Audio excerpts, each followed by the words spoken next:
What do you want to talk about? We don't need a segment. Bro, who's your guy? My guy? Coming into this season. Okay. Who's your guy? Offense, defense, who's like maybe just a cat who has fought. Like still coming up? Yeah, he's fought really hard. Maybe Rooting he's, for?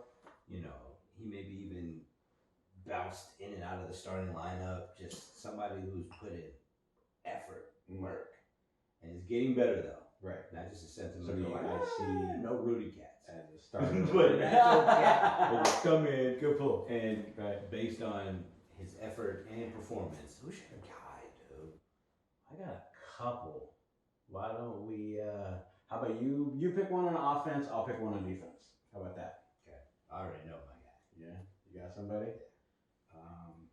Actually, it's funny, I was just, we were just talking about depth.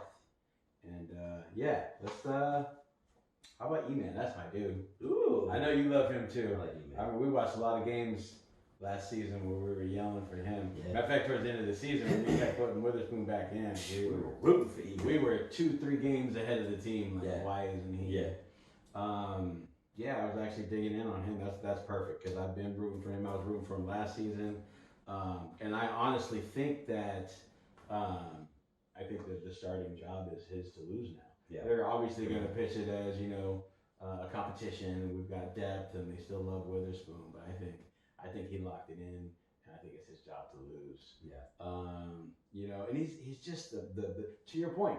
This is actually perfect because he's just a worker. He's one of those dudes that has earned everything. First and foremost, just being here with our system, right? Probably one of those reasons why he didn't get put in, earlier is, Witherspoon matches the framework that we're looking for, the sack prototype. Yeah. Right? And E-Man doesn't. He's 5'11", 184. Right? But every time he got put in, like, we started laughing, right? Somebody would hit somebody, we could see the number. I bet it was Moseley every time. And it was. Just blowing people up. So he was actually a two-sport athlete in high school. Okay. He played football and basketball. Okay. And he was a dual starter in football, so he played QB and cornerback. What? Yeah. Okay.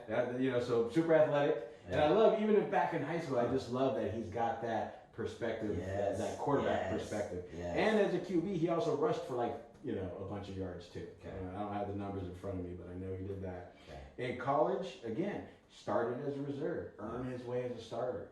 And then once he started, blowing people up, he was just a tackling machine. And tackle for losses. He had a lot of, I forget, it was like 9 or 10 over 4 years, but still, as a cornerback, getting a lot of tackle for losses, he's just got a nose for the ball and the ball carrier. He's athletic. I like the way he sees the game and the field. Yeah. So he actually went undrafted. Yeah. He didn't, I believe he was kind of put out there as somebody who might be a late rounder. And then he went completely undrafted, and the Niners, snatched him up right away. We put him on. He played a little bit. We did cut him, put him on the practice squad. I think that was the plan all along. Again, he didn't fit our mold, but he just had that talent, right? And he got some special teams talent as well. Let's see. So they got called up for his first game. And he got injured. So he actually came in his first game. I forget what week it was. His first season. I think it was like week 5 or something like that. And it was against the Raiders.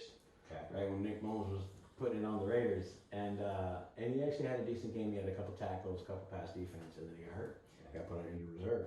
And I know that there was something, we paid him a little something too. We gave him, or it might have actually been at the end of this season. I think we paid him a little, like 1 year, like, okay, might have been before or after this year. But in 2019, he had a couple starts here and there, and he was always a bit, like I said, every time he was on the field, you just knew he was on the field because he was blowing somebody up or, defending a pass or something like that. It wasn't like he was getting burnt. And then at the end, he always showed up on field. At the end of the season, as we know, he took over for Witherspoon. Again, I think 2 games too late. Yeah. We still made it to the Super Bowl, so we're that, But he ended up playing in all 3 playoff games, starting 2 of them. Yeah. Right? He really should have started all 3 at minimum, right? But he ended up with 14 tackles, 4 passes defense, and an interception. He intercepted Aaron Rodgers. Yeah, in what ended up being a little bit closer game than, we thought. than it looked like. Yeah, it was kind of blunt. It kind of came back late, but he capped that off with that interception, and I think he cemented himself at the start, regardless of his build. Like the dude's just talented. Yeah. I think he's going to come out as the starter this season. I think he's going to lock it down. I think our secondary is going to be even better. Even better. Because I do think, and I like Witherspoon, and I really hope that maybe some time away, from starting and just earning that back, Mm-hmm. And practicing and doing all that stuff. I think Witherspoon still is in our plans long term. He just needs, he's got a lot of mental mistakes he still makes right now. His head right. He's getting his head right. I'm trying to be nice about it. He's getting his head right. He does. And Mosley's head is right. Dude's tackling everybody. He doesn't get burnt. He doesn't fall for, double moves and stuff like that. He's just a solid player. And I think our secondary is going to be better with him as a starter all season. Next season, maybe even go to the Pro Bowl. Yeah, I can see that. That's my guy. I'll be rooting for him all season. I would have said K'Waun Williams, like that's my guy, guy. I've been on him for a long time. Yeah. But I think people have finally caught up to him. I remember hearing a lot more people talk about him being one of the top corner, backs and stuff like that. He still gets slept on. He still gets slept on for sure. Because I think he's hands down the best corner in slot corner, nickelback in the league. People are finally starting to talk about him, but he is still being slept on. But not as much as E-Man. I think he's somebody that's really like K1 got brought as a starter. He's been a starter ever since. He's been slept on in the form of people just not recognizing what he does. But E-Man's more of, I think, what you're talking about. That's a dude I'm rooting for. That's worked for it. That's moving up the depth chart. That I think is going to solidify his spot. Yeah, that's my dude. That's my guy. I like it.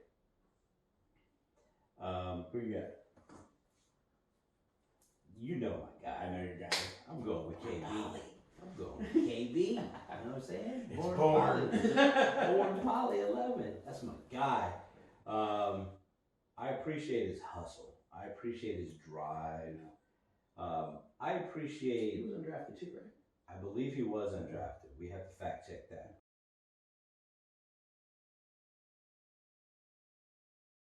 I appreciate his progression throughout his career. Having played wide receiver in high school, you kind of understand that the more practice you put in, the reps, the catching, going through that muscle memory, the better you're going to get naturally. Physically, he's got the gifts, but I think one of the things that really kind of bugged us about him early, his rookie year, was the drops. He could create separation, he could body people, but it was actually catching the ball. And that was his thing too, right? He would catch the hard ones. Yeah, right? he would make amazing catches and then drop the easy ones. So, and what he has done is he has just all facets of being a wide receiver. He has focused on, acknowledged, where his deficiencies were, and has worked like a dog. And if you haven't watched his IG posts this off season, oh my Lord, this man is grinding. Shouts out to Grind Time Fit. He spent so much time working on the nuances of being a receiver and the footwork and the balance. And then, of course, the hands. Hours, just hands. And then Big 12 performance. Shouts out to them with, the core and just getting the body right and getting the full, the full body just strong and able to handle the rigors of a full NFL season as a receiver and everything that he wants to get out of it.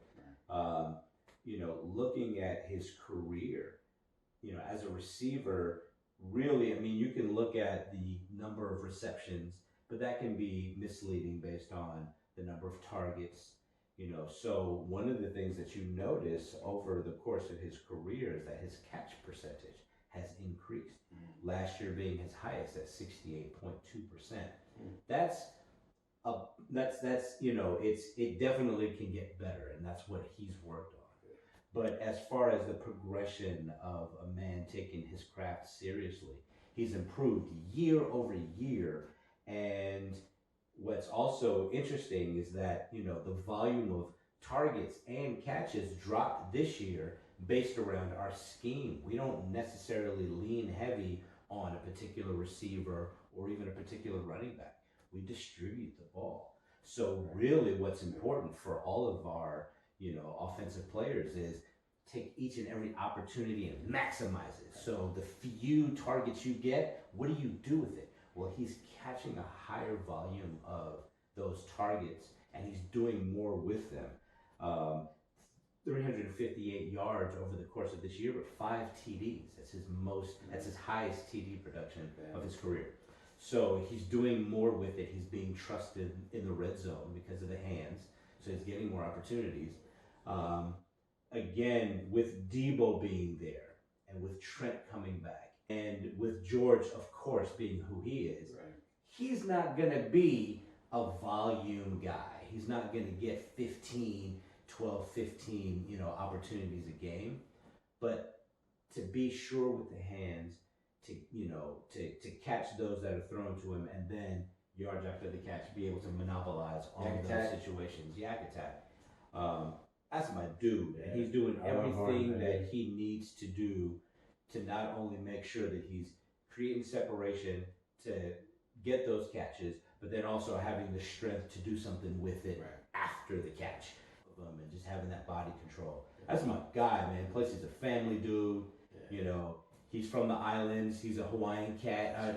Well, he's Polynesian. And we got a soft spot in our hearts for all of our island folks. So, that's my guy. I'm rooting for him. I've been rooting for him. I went back for him. Yeah. And I think that this is going to be a prime year for him in a great situation in a really competitive wide receiver room. And he's got some veteran experience now. Man, it's gonna be exciting. Yeah, I like it.